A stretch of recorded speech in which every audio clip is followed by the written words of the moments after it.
Will you lose your survivor Social Security benefits if you get remarried? Welcome to Retirement Revealed. I'm your host, Jeremy Kyle, and we're here to turn your retirement savings into retirement income. Today, we're talking remarriage and Social Security, and I'm often answering a listener or viewer question on a day like today. But I read this question in a Social Security expert's newsletter, and I thought I need to borrow this question. Such a great question, good question in general, but also I feel that the expert I was reading, I get her newsletter, I feel like she missed something on there. So I'm going to go through the question and make sure you're well aware of how the survivor benefits work when you get remarried. When you come to Social Security, I think the survivor benefits are really almost it's your most important decision point is survivor benefits. And it's interesting enough too where you may have gone and tried to max out your survivor benefits for your spouse, your widow, that's getting these survivor benefits. Quite often there's mistakes that happen, not even from you, but from Social Security. Dr. Larry Kotlikoff, who we had on the podcast back in the fall of 2023, he just wrote a book about the Social Security horror stories, and a lot of them have to do with the ways that Social Security just messes things up for widows and they underpay them. And so we want to, I'll put a link to the notes there so you can get the Social Security horror stories so you can avoid the horror situation yourself. But part of this has a lot to do just with the knowledge of how does this all work. So here's the question. My husband passed away at age 64 in 2017. He was collecting Social Security disability. I started collecting his benefit at age 64 because it was higher than mine. I am now 70 years old and plan to remarry in August. Will I be able to collect the benefit after I'm married? So I've assumed a few things here. One of the things I'm assuming is that this widow is 66 for her full retirement age. A lot of people right now are listening to it below the age of they're in their below the age of 65, and basically you got a 67-year-old full retirement age. But for her it's 66. So when I'm saying 66 or 67, what I really mean is full retirement age. So here's a few things. One of them is that her husband's getting Social Security disability. So when she started collecting that surviving spouse benefit, she might have called it the widow's benefit, but it's really surviving spouse benefit because there's no gender associated with that. Her amount maxes out at her full retirement age. It's actually off by a few different months in there. It's in a way that helps you, but we're going to go with that full retirement age of 66, which means her collecting it at 64. I'm just going to assume what she did say there. She's at age 64 when she started filing it. She's actually not getting the full survivor amount because that full survivor amount is promised to you at your full retirement age.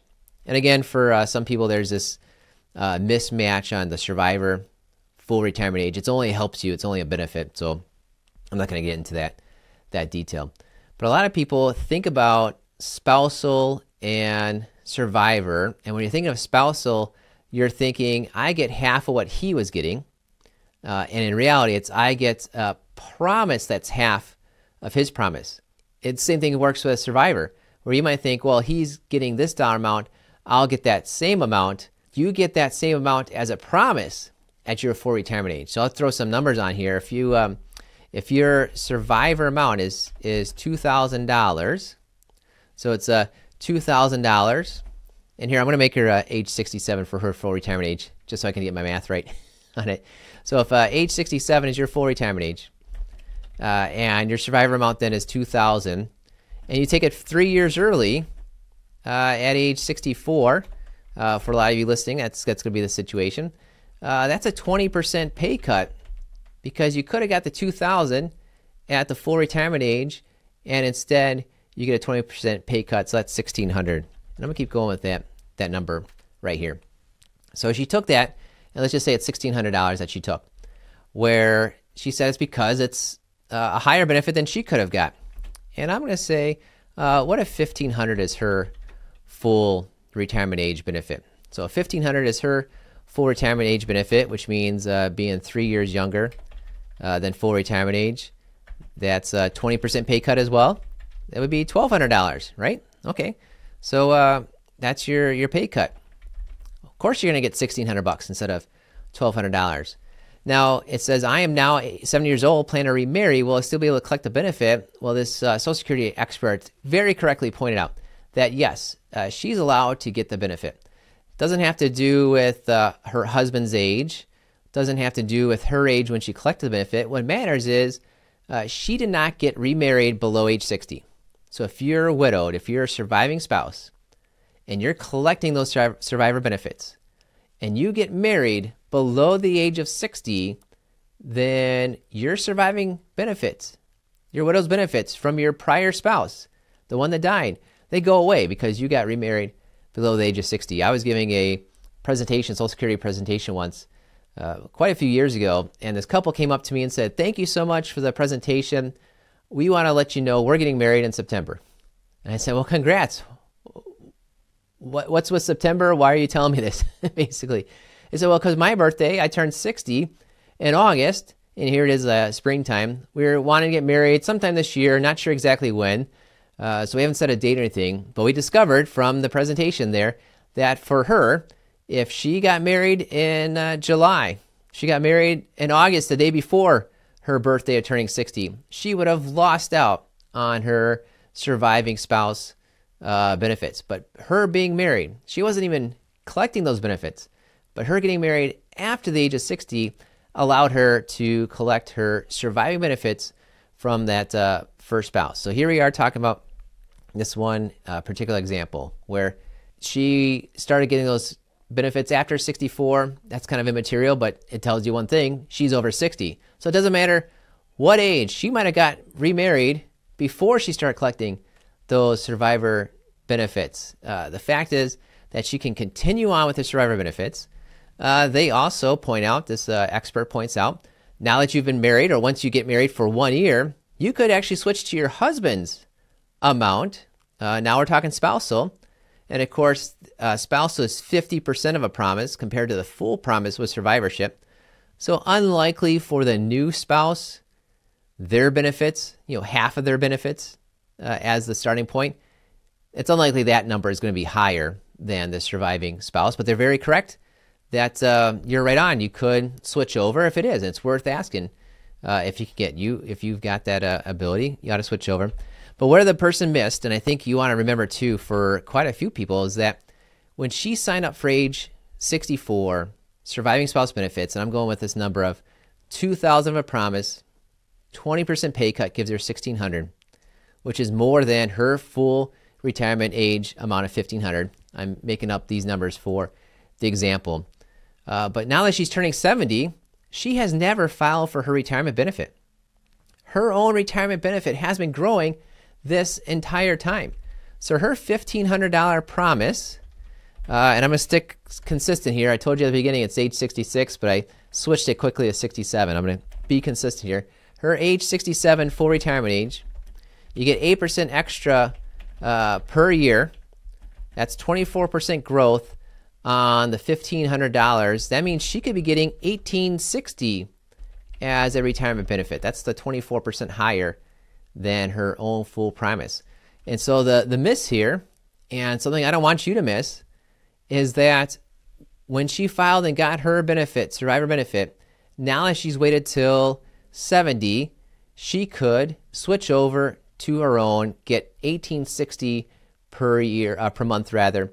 I'll put these examples in the show notes so you can see exactly what we're talking about. And so that's something to keep in mind. It's not just about one benefit. It's about all your benefits and how you coordinate those benefits together.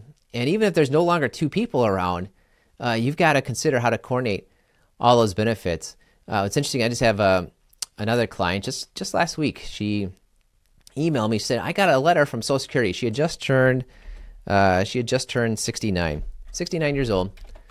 We helped her file for her survivor benefits, roughly age 62. And what's interesting, and here's where there's the big miss on a lot of these things that Larry Klatkloff talks about. She was eligible for both her own benefits and her survivor benefit.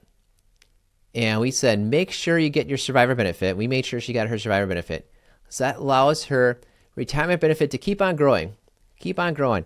And I thought, math-wise, by the time she turned 70, she'd only come out ahead by maybe $200 or so a month. But it was worth it, right? Why not come out ahead then and switch over to her own retirement benefits at age 70, collect an extra $200 a month or so for the rest of her life.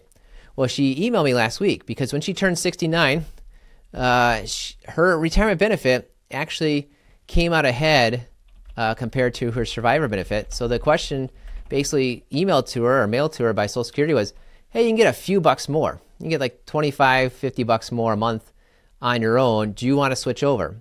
So I guess good for them, good for Social Security for letting you know that you can get the higher benefit. Bad on them because there's nothing that said, oh, and by the way, if you wait one extra year, you can get $200 more the rest of your month.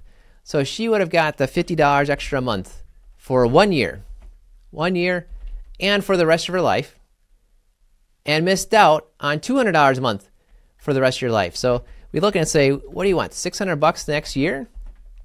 Or do you want $200 extra, which in this case is $150? So $150 extra for the rest of your life. I don't know about you, but $600 extra over the next 12 months compared to $150 a month for your entire lifetime extra, well worth it. And so you see this sometimes where someone says or hears, I can get more with this other benefit.